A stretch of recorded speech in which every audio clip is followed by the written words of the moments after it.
I'm just going to say, is your in-game mother an idiot? How is she taking this so casual? Well, I think what you need to realize is that for a non-spellcaster, it's not that hard to believe that a cleric of Veracity could speak with your dead husband. I really don't think it's that much of a stretch, you know? Or maybe she is under the effect of a love potion and it's just clouding her judgment when it comes to her father. Possibly. But that goes against the other clue, which was... Because the point was that we thought her personality had changed significantly after his death, which meant that the reasoning for that was that maybe a love potion effect has ended. So you can't really have it both ways. If that's the case, then it means that her personality hasn't changed after his death because the love potion has ended, because it would have to still be an effect for this to be true. So yeah, so not sure about that. Get closer to your mother and lay a trap for you seems the most likely. Yeah, I mean, I guess that does seem the most likely. It doesn't seem particularly effective, but I guess that could be what it is. I just feel like this Necromancer would have more success in this plan pretending to be the cleric themselves as opposed to using an undead. Do you think the other unknown assassin is the poison knife guy? I mean, it could be, yeah. They were very, very high level, so it's likely that they are someone, you know, high up in the command structure, I would say. Your mother said she had given updates on you in her letters to your father. Yeah, that's true, but I mean, I imagine Scoria's got spies anyway. It's probably not that hard to find out what we're up to. Maybe Justina can self-destruct her zombies from a distance and is waiting for the brothers to get home and blow the house up? No, I don't think so. It could be her and the Necromancer could be a lich. Yeah, that's possible. That's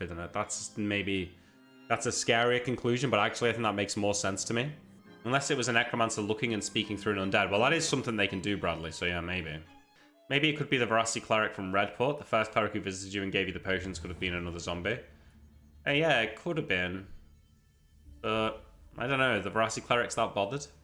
Are they trying to figure out whether you guys are actually Dragon Slayers or a front? Yeah, I suppose maybe they're just trying to confirm that. Why are you still hunting random dragons? If Azeron was the second strongest, the others won't have better items. Stop planning for the big red. Azeron's not the second strongest. The big green dragon in Matava is the second strongest. Did you guys watch Malsfer's episodes? There's a lot of knowledge there. I watched most of Malsfer, yeah. It's probably recon at the moment, getting info on you guys and the family and recent... And yours, security, I assume you mean. The one with no wings, Andre, yeah. Yeah, she's in assassin wing of the army for a reason. This is what confuses me, because from what I remember about the Necromancer's abilities, they don't really scream assassin to me, you know? Why didn't you warn your mother and tell her not to give sensitive information? Well, I wanted to just kill the zombie. I figure that we can't just let this thing continue to visit our mother while we're not there, but the others seem to prefer the idea of letting them carry on so as not to give our hand away. So we've gone with the majority decision. I mean, Anton will just do whatever Tyrael says, so it's really just Tyrael, whatever Tyrael says goes, because Tyrael will say one thing, I will say something else, and then Anton will side with Tyrael every time. So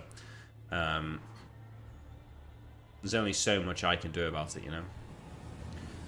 Justina has to be in the capital somewhere close, right? Maybe you can track the zombie back next time. Well, we'll see. I'm not sure. We'll have to look at the actual spell. Maybe this Necromancer uses the undead as a disposable scalp for the actual assassin. Also, who is casting the illusion on the actual undead to hide it? Yeah, I don't know, yeah. It could be an opportunity to set trap for the Necromancer and or Scoria. Well, from what Neil said, actually, Lost Bear Jr., it was makeup and clothes that were hiding the undead. It wasn't a magical illusion, from what I could tell. It could be an opportunity to set a trap for the Necromancer and or Scoria. Yeah, I think that's the best thing we can do, is try and turn it against them. Did you watch a lot of James Bond before the last episode? Imric announced himself as Magari the Dragon Slayer. To anyone and everyone seemed odd. Did I actually? I don't remember saying that. I don't remember saying Imric Magari.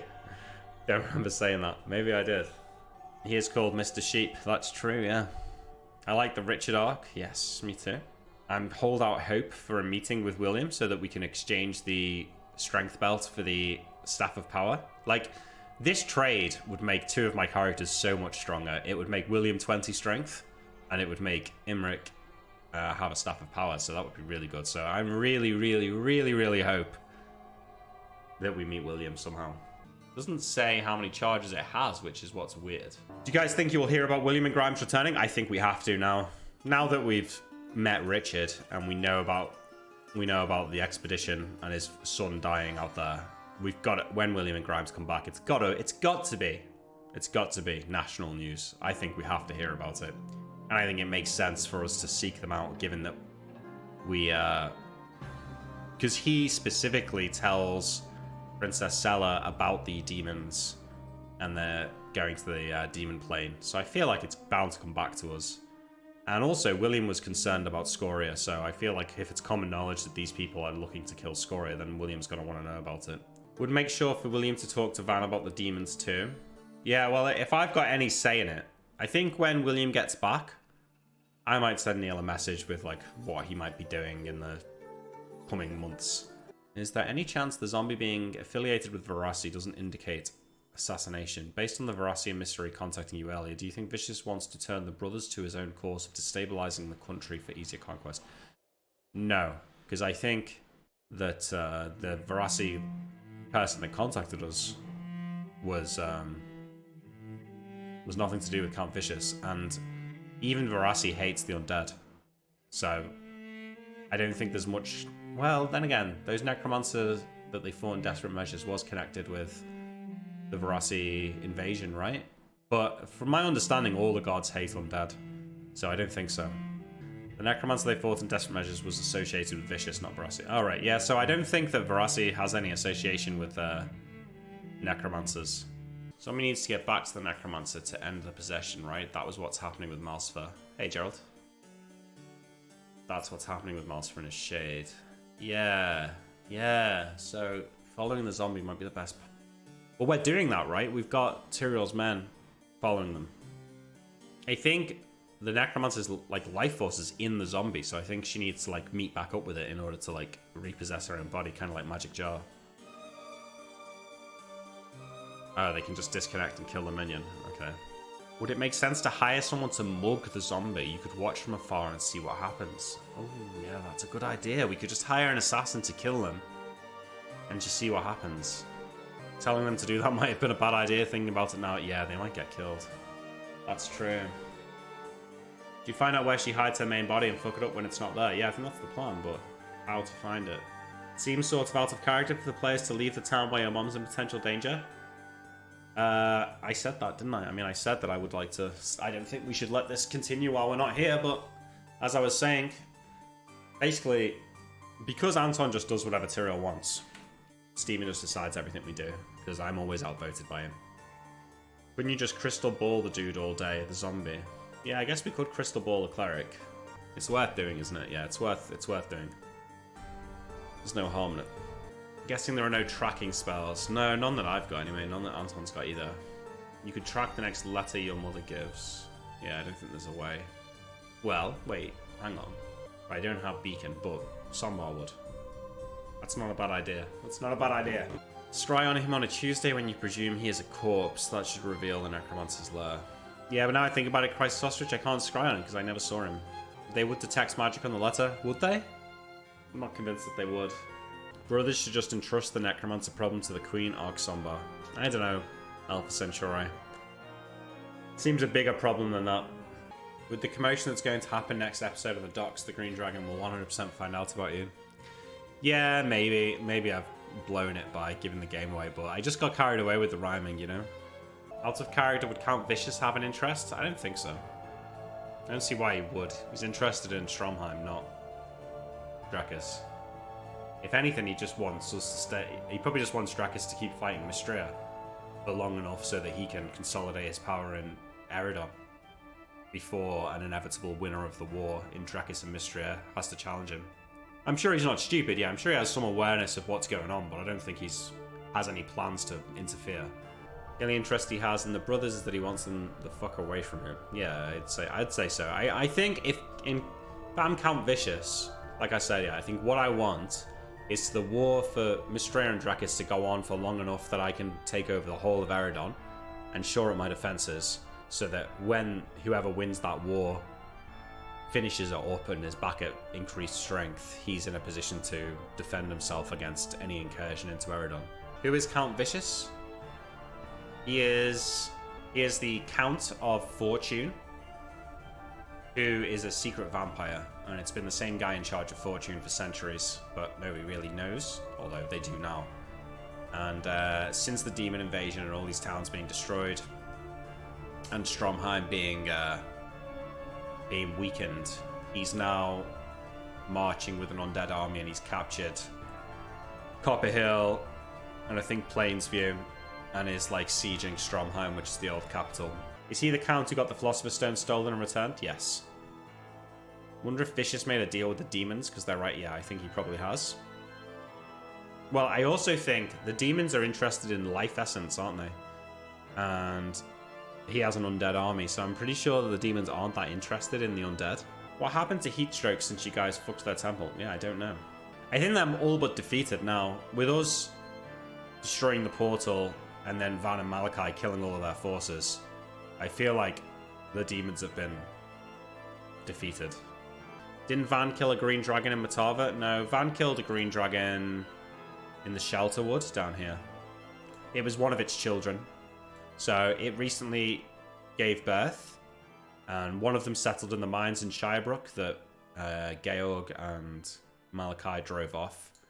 One of them settled in the Shelter Wood that Van Helsing killed. Yeah, and I don't know where the rest of the others are. What's this music? It is spooky vampire music. Night in Dracula's castle. Mystical, dark, haunted. They still have the creepy flesh hive thing though, right? Isn't that what lets them reproduce? It does let them reproduce, but they need souls in order to create things, and they're currently trapped within their area with most of their forces destroyed. So I don't think they really have the ability to gather more life essence. They can't bring anything more from outside of this plane. So I think there's just going to be a handful of them that's left. Yes, the butthole itself will still be a formidable opponent to fight, but as long as you're just willing to let Heatstroke be gone, I don't think you necessarily need to go in there and finish it off. Sorry, babe. Spooky vampire music, Night in Dracula's castle, mystical, dark, haunted, stays on during sex. That's what this is what goths listen to when it's go time. The cursed butthole. Yeah, you got to finish it off. Do we? I don't know. The butthole will probably give a lot of XP. Yeah, but the butthole also one-shot William. So I'm a bit dubious about fighting it. You know, I mean, we'd probably pass our save, so it'd probably be okay. But I never understood if the barrier now actually encloses the demons or if it's still open at the river. Yeah, I don't know either, dude. I don't know what the whole... I don't want to be bringing it up because it makes it seem like I'm salty that Malachi died, but we had a plan, and I understand the need to make it dramatic, but it felt a little bit unfair. Like, that's not the plan that we came up with. William's dead? No, he just got... He got full HP to zeroed by a single spell when they ran on a butthole in the demon plane. The butthole is effectively a demon dragon, right? I don't think it's a dragon, no. I thought they ate the hourglass dragon and formed the butthole that way. Well, they did, but that's just because the dragon has so much life force that it was enough to create the butthole. I don't think that makes it a dragon any more than if a demon eats a person, it makes them a person, or if it eats a dog, it makes them a dog. Like, I don't think that's how it works. They just become stronger, stronger versions of themselves the more they absorb life energy. That's why when the dogs in Hobo were eating the demons, they just became like more powerful demonic dogs. They didn't become like humanoid. What do you think about all the family drama Neil makes you play? Seems like the pace slowed down significantly. I like it. I think the role-playing improves the show, personally. Although, I think now that we've done a lot of it, it would be nice to get back to some more action, but I think when it was just like quest after quest after quest, it did get a little bit stale without there being like any characters to care about or think about other than ourselves. Neil making a really good story just to avoid Gnome is priceless. Well, Neil let on that he'd been planning... He said that there'd been clues about this for a while, which is an interesting thing. I didn't specifically say this, but he said that there's been clues, but sometimes they'll drop a more obvious clue. And this was presumably implied that this was the most obvious clue. So that says that there's been smaller clues somewhere before, so I wonder what they are. Maybe it is that female necromancer going to speak to our mother. Sorry, female cleric of Varasu, when our father died. It's funny that all you want to do is kill dragons for experience and loot, but story-wise it's like the dragon's bane weapons are making you. Well, sort of, Josh, but I think the plan has always been to practice killing dragons before we go to Scoria, But once we knew the Dragon's Bane weapons were an option, it makes sense to go and get them first. So now that we've got them, it's like, okay, now it's time for us to kill all the dragons that we were planning on killing. How do you get to Scoria, assuming you have the means to kill her? A couple of options. One would be to ask the elves to show us the way into her lair, because the elves know the way, they've told us that. The second would be to ambush her while she's flying around somewhere. Hope that the kingdom's finally found an inn with the hat. I hope so, yeah. It would be funny to see Scoria go around and killing all the Arcadia dragons to cook the brothers from XP and loot. That would be funny. I don't think Scoria would risk that, though. What was the dimension difference in AC? Would all Elder Dragons have 50 AC in Hobo? It was a lot. It was like... Neil basically just doubled their AC and attack bonus. So, I think that's what he did. Because, like, some of the demons had like 36 AC. You scry on the guy with the hat, he's still in the barn. Yeah. You're right, he doubled it, just watched it this week. There you go. Did you enjoy it, Rainmaker? How would casting a beacon on the letter help? Wouldn't a pro assassin simply read the letter in zombie form and then burn the letter? I mean, they might, but they also might return the letter to the cleric to do something with it. I don't know. I also feel like Neil tends to make harsher rulings and not give the benefit of the doubt to simulate the silly mistakes people would make IRL sometimes. And the AC bonus is more valuable than the 4 HP. Oh, I agree, Sam. But I think that, like, it's things like all of the wizard items being on the, like, the Staff of the Magi was on the Mist Dragon that was never actually there. The other mage items are on the, like, Ancient Green Dragon that we're never going to be able to kill until right before the fight. The, like, wizard goggles that were with the mermaids were the one thing that we didn't find. The vampire originally had a wizard item, but when we killed her, it wasn't there. It seemed like it'd been retconned. Like, just a lot of the wizard items that we should have gotten were, for some reason, not there, or destroyed, or we didn't find them, you know? So I just feel like that kind of went against me a few times. More than a few times, kind of unfairly. Wizards at high level are pretty godly anyways. I think that the wizard in this campaign is just not as strong because everyone's magic items are so strong that their damage is well, like even, like, at level 9, Magic Missile did so much more damage that Van could ever do with a melee attack. But it was just so strong, whereas, like, one swing of Tyrell's Sword will do as much damage as Magic Missile, so it's, like, relatively, it's not as powerful. I mean, when you're looking at, Tyrell's got a 17 Dex item, a 17 Strength item, an 18 Con item, a +5 Sword, Golden Dragon Armor of +15 AC, like the Cheetah Speed, which lets, like, a free disengage. Like, he's got so much crazy good shit, okay? And then Anton's got the Valthara Amulet, which is essentially, like, an artifact. He's got the crazy, like, Rohana Spear as well. He's also got +3 Blue Dragon Armor. I don't know, he's probably got other shit as well, but... basically, all I've got is the robes that are really strong. Do you think Neil is intentionally nerfing you personally? No, I think maybe it's just... unfortunate randomness. Maybe Neil just didn't consider it. If you could have any wizard item in the game, what would you pick? Probably the Staff of the Magi, which was actually available, but not really. A lot of this is compounded by the bad spell rolls. But that's compounded by the bad int, like, because he's refusing to give me any item that boosts my intelligence.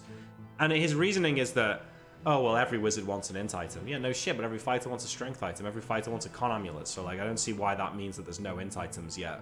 The party is swimming in other stat boosting items. It doesn't make a lot of sense to me. Babylon's spellbook early was pretty sick. Was it, though? Like, was it actually any good? Like, look, let's look at these early spells that I had access to.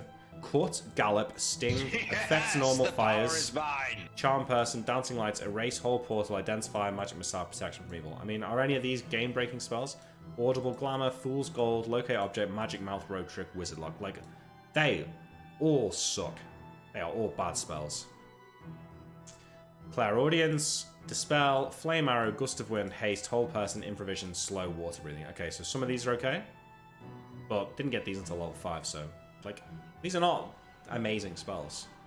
And just the fact that, because of my low int, I can only have 9 spells per level is also, like, quite bad, whereas, like, Malachi had, like, 20 spells at every level. Like, I had spells for everything. Thinking Cut would be any use at all when you picked it. I remember picking it because I'd failed all of my spells, and Neil talked me into trying to learn it, and it filled me up to 9, really annoyingly. What are you planning on using Ice Storm for? It's actually pretty useful, Ice Storm.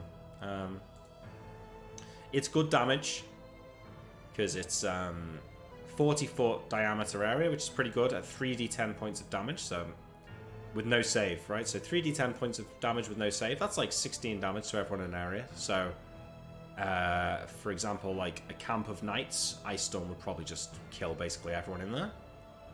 And then the second use here, the Sleet, blinds creatures within its area for the duration of the spell with no save. So that is pretty amazing, actually. And causes the ground in the area to be icy, thus slowing movement by 50% and making it 50% probable that a creature trying to move in the area slips and falls. So actually, like, this is more useful than the damage. Now, call me surprised when I eventually cast this and point out to Neil that there's no save on the blind, that he will say that they get a save. I can see it happening. Well, as it's written, it's very fucking strong. The campaign will end with the two brothers trying to take over, only to get shit stomped by William. Not gonna lie, would love to see that. Power corrupts though, but I agree with you, it's too many moves. I don't even have a problem with it if it was done, like, if it was shown in character, but the fact that it's mostly done out of character and it seems to be just a bit of a meme is kind of what rubs me the wrong way. I feel like Stephen was memeing and then some dumb fucks in chat picked up on it and that was all they thought about. You have to remember that your family has basically been bullied for years. Makes sense that you might want to take power back. Maybe, yeah, I guess. But it's not been roleplayed though, has it? Seems like the story was more around restoring your family name than being slaves to the crown. I don't think so. To me, the story was about saving the country from Scoria. Would the brothers team up with the Green Dragon if the dragon offered to kill all the gnomes and split the loot? No, I don't think so. I agree. I don't understand what happened that Tyrael is not falling into being evil. Like, I understand Anton due to the amulet, but what happened to Tyrael? He was supposed to be righteous and caring about his family pride, and now he's becoming evil. Well, I don't think that Tyrael is that evil. It's mostly out of character. The conflict between the brothers happens in character. You just block it out. Okay. You're wrong. It makes sense for Anton to turn evil through the amulet and the dragon weapons. With power, it makes sense for the party to become paranoid and arrogant and hungry for more power fast. But it's not been, like, it's not been talked out. Like, what conversations have Anton and Tyrael had with each other about taking over the kingdom? It's not even really been uttered. It's just out of character stuff and just memes, basically. It's just joking around. Like, they've not said, like, we've got no reason to distrust the queen or, like, turn against her. Like, I could imagine something like approaching her, and Neil even said this offline before the show last week. Like, we could say something like approach the queen and say, listen, we've become powerful, we're the most competent, your children aren't really up to that much. Originally, Tyrael should have been the heir after our mother anyway. Maybe you could name Tyrael as your heir, or something like that. Like, that I could get behind, especially if it was done, like, with discussions beforehand, and, like, it was role played out. Like, that makes sense to me. But, like, this idea that, like, do you know what? We're really powerful now, and our mother abdicated the throne, so we're just going to kill everyone in our extended family. We want to kill everyone who's potentially in line for the throne until it comes down to Tyrael. We'll start a civil war. Fuck Drakus, who cares? As long as I'm in power, it doesn't matter. Like, is that really the character that Tyrael is? I don't think that's who Tyrael is. Maybe you guys know better, though, than me, I suppose. But Anton isn't making Tyrael more evil in character, is he? Like, what is he actually done? He's not tried to talk him around. He's not said to him, like, you know, Tyrael, you should be in charge. Like, the queen is a liar. She's working against us, etc., etc. He's mostly not mentioning it. Did you already talk about how you would feel if Tyrael actually stole William's wife? Well, I think we already know that. I mean, that's not going to happen, right? Because William's back in 2 weeks, so even if they agreed it at that meeting, it wouldn't happen fast enough for it to be called off when William got home. The thing that I don't understand is that the Queen is their family. She's treated them well throughout. Yeah, exactly. The Queen's our aunt. It's our mother's sister. She's elevated us so much from our position to the point now where, like, the heroes of Drakus were landed nobility, and I think the potential to become a king of Mystria once all this is said and done. Like, if Tyrael wanted our family to gain in stature and power, like, that has been given to us by the Queen, right? She's given us this opportunity. She could have picked someone else. She chose us to do it because she trusted us. Like, that was the whole setup for the story in the first place, and the idea of trust is kind of now non-existent. Isn't the speculation about your mom's past the whole idea of taking over? Yes, because I don't want to, like...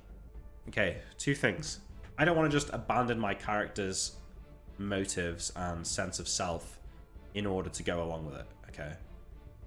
I also don't want to just go along with it for the sake of it and just... I don't want to just, like, disagree with it but do nothing about it and just let it happen, because that also is kind of like betraying what my character would do. Like, he's not just going to stand by and do nothing just to the point of not derailing the campaign. But I also don't want to, like, derail the campaign massively and, like, turn against them and, like, fuck everything up. So if we can find a reason, if there can be... This is why I'm saying it needs to be roleplayed. Like, if we can talk it out in-game and come up with a reason to do it, like, if they can convince Imric to go along with it, I'm happily doing it. I just don't want to feel like I either have to derail a campaign or abandon my character's personality. Do you know what I mean? It's frustrating because it's like... I'm getting backed into a corner where I either just say, well, fuck it, whatever, do what you want, like, I'll just stand by and watch, or I derail a campaign by acting how Imric would actually act and standing up to them. So I want a reason to go along with it. Definitely, the whole takeover seems like an out-of-character meme. There's no point to completely go against the hand that feeds you, basically. To me, it seemed that the Queen was really concerned of her sister and brothers as family. It seems weird that she would want to get rid of the brothers after. I don't even believe that they think that. I don't think there's any risk that the Queen will have us gotten rid of. I think that's nonsense. Sad reality is Stephen and Moot are gamers who want to win, so looking into character motivations to see why they act certain ways is kind of meh. Well, no, I don't necessarily agree with that, because I do think that they understand how to play their characters. This is why you will die. Well, listen, Smith's fanboy, I'd rather Imric die being true to his character than just be sidelined and be just going along with it because Tyrael says so. I think Moot underestimates the logistics of killing a kingdom that just had a big war. I mean, I don't even know how do two men kill a whole kingdom? I don't think it's possible. You need an army. So at the very least, you need to... This is why I'm saying, like, you either need to like, mobilize the other lords somehow and bring them on side. Or you need to wait to be made king of Mystria, build it up, get their army, and then threaten Drekis with that. Like, that is a plan. And that's not even making a question on morality. Like, you know, like, even if you're just saying, this is what I'm doing, I'm definitely doing it, how do I do it? Like, you need a plan. The plan can't be to just, we're going to kill the Queen. Like, that's not going to work. I mean, I've said this before, but it's clearly not going to work.